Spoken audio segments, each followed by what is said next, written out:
Hello friends, कक्षा 11 आरोह भागे काव्यखंड का पाठ 1 कबीर के पद। आज इस वीडियो में इस पाठ के हम बहुविकल्पीय प्रश्न, लघु उत्तरीय प्रश्न तथा प्रश्न अभ्यास पर आधारित प्रश्न पढ़ेंगे। सब कुछ एक ही वीडियो में मैंने देने का प्रयास किया है। तो आइए पढ़ते हैं। सबसे पहले MCQ यानी बहुविकल्पीय प्रश्न। कबीर दास जी का जन्म कब हुआ? इसके 4 विकल्प हैं। सन 1370, 1398, 1498 या 1598। का सही उत्तर है सन 1398। कबीर जी का जन्म कहाँ हुआ? इसके भी 4 विकल्प दिए गए हैं। वाराणसी के पास लहरतारा में, या महाराष्ट्र में, उत्तराखंड में या हिमाचल में। इनमें से सही विकल्प है वाराणसी के पास लहरतारा नामक स्थान पर उनका जन्म हुआ। कबीर ने ईश्वर के कितने स्वरूप माने हैं? 2 स्वरूप, 1 स्वरूप, 3 स्वरूप या अनेक स्वरूप? सही उत्तर है 1 स्वरूप। कबीर जी भक्ति काल की कौन सी शाखा के प्रतिनिधि कवि हैं? ज्ञानाश्रयी शाखा के, प्रेमाश्रयी, भक्ति काल या रीतिकाल या इनमें से कोई नहीं। इसका सही उत्तर है कबीर दास जी भक्ति काल की ज्ञानाश्रयी शाखा के प्रतिनिधि कवि हैं। 2 जग का क्या अर्थ होता है? स्वर्ग, नर्क, तर्क या संसार? इसका सही उत्तर है नर्क। कबीर दास जी की मृत्यु कब हुई? सन 1516, सन 1518, 1519 या 1520? सही उत्तर है सन 1518। कुम्हार कितने प्रकार की मिट्टी से बर्तन बनाता है? 1 प्रकार की, 2 प्रकार की, 3 प्रकार की या विभिन्न प्रकार की? इन चारों ऑप्शंस में से सही जो ऑप्शन है वो है 1 ही प्रकार की मिट्टी से। भाड़ी लकड़ी को काट सकता है किंतु किसको नहीं काट सकता? पेड़ को, बर्तन को, कागज को या आग को? इन चारों विकल्पों में से जो सही विकल्प है वो है आग को। अगला प्रश्न है, कबीर जी ने परमात्मा को कहाँ कहाँ देखा है? धरती पर, आकाश में, जल में या सृष्टि के कण कण में? इसका सही उत्तर सृष्टि के कण कण में। कबीर वाणी का प्रसिद्ध ग्रंथ कौन सा है? गीत, संगीत, बीजक या इनमें से कोई नहीं? सही उत्तर बीजक। बीजक कबीर वाणी का प्रसिद्ध ग्रंथ है। अब आगे हैं कुछ लघु उत्तरीय प्रश्न। गर्भाना का अर्थ बताइए। गर्भाना का अर्थ घमंड करना। पतियाना का अर्थ विश्वास करना। कबीर ने कैसे लोगों को भ्रमित कहा है? जो लोग आत्मा और परमात्मा को अलग अलग मानते हैं, ऐसे लोगों को कवि ने भ्रमित कहा है। कुम्हार कितनी प्रकार की मिट्टी से बर्तन बनाता है? कुम्हार 1 ही प्रकार की मिट्टी से बर्तन बनाता है। संतो देखो जग बोराना, इस पंक्ति में बोराना का क्या अर्थ है? बोराना शब्द का अर्थ है पागल या दीवाना। अगला प्रश्न, कवि के अनुसार ईश्वर का निवास कहाँ है? उत्तर सबके हृदय में। किसे देखकर सारा संसार भ्रम में पड़ जाता है? उत्तर माया को देखकर। प्रश्न 17, मानव शरीर का निर्माण कितने तत्वों से हुआ है? उनके नाम बताइए। मानव शरीर का निर्माण 5 तत्वों से हुआ है।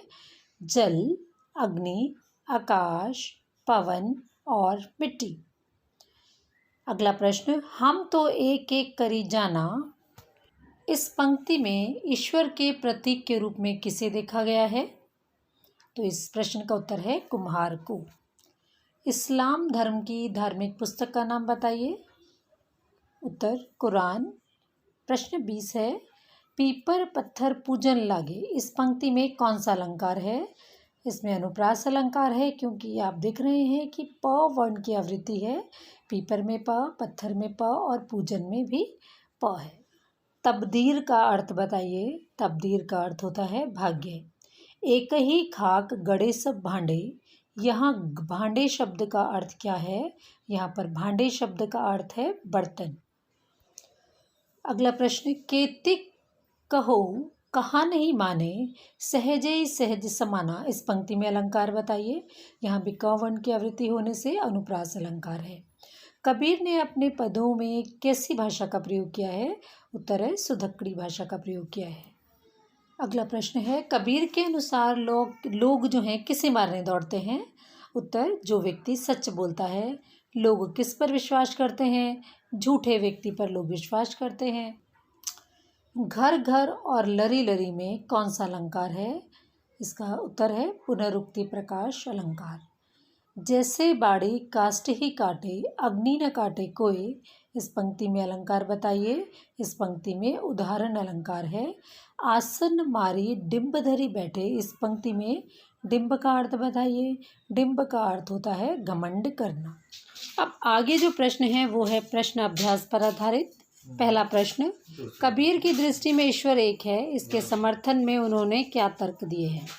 उत्तर, पहला तर्क, संसार में सब जगह एक ही पवन और एक ही जल है। एक जैसी पवन सब जगह बहती है। सभी में एक ही ज्योति समाई है। एक ही मिट्टी से सभी बर्तन बने हैं। कुम्हार एक ही प्रकार की मिट्टी को सानता है। सभी प्राणियों में एक ही ईश्वर विद्यमान है, भले ही प्राणी का रूप कोई भी क्यों ना हो। प्रश्न 2, मानव शरीर का निर्माण किन पंच तत्वों से हुआ है? उत्तर, मानव शरीर का निर्माण धरती, पानी, वायु, अग्नि व आकाश, इन 5 प्रकार के तत्वों से हुआ है और मृत्यु के बाद ये पांचों तत्व अलग अलग हो जाते हैं। प्रश्न 3, जैसे बाड़ी काष्ठ ही काटे अग्नि न काटे कोई, सब घटी अंतर ही तू ही व्यापक धरई स्वरूपे सोई, इस पंक्ति के आधार पर बताइए कि कबीर की दृष्टि में ईश्वर का क्या स्वरूप है? उत्तर, कबीर ईश्वर के स्वरूप के विषय में अपनी बात उदाहरण से पुष्ट करते हैं। वह कहते हैं कि जिस प्रकार बढ़ई लकड़ी को काट देता है परंतु उस लकड़ी में समाई हुई अग्नि को नहीं काट पाता, उसी प्रकार मनुष्य के शरीर में ईश्वर व्याप्त है। शरीर नष्ट होने पर आत्मा नष्ट नहीं होती, वह अमर है। आगे वह कहता है कि संसार में अनेक तरह के प्राणी हैं परंतु सभी के हृदय में ईश्वर समाया हुआ है और वह एक ही है। दूसरे शब्दों में कहा जा सकता है ईश्वर एक है और वह सर्वव्यापक और अजर अमर है। वह सभी के हृदयों में आत्मा के रूप में व्याप्त है। कबीर ने अपने को दीवाना क्यों कहा है? उत्तर, दीवाना शब्द का अर्थ है पागल। कबीर स्वयं के लिए इस शब्द का प्रयोग इसलिए कर रहे हैं क्योंकि वे झूठे संसार से दूर प्रभु में लीन हैं, भक्ति में सराबोर हैं।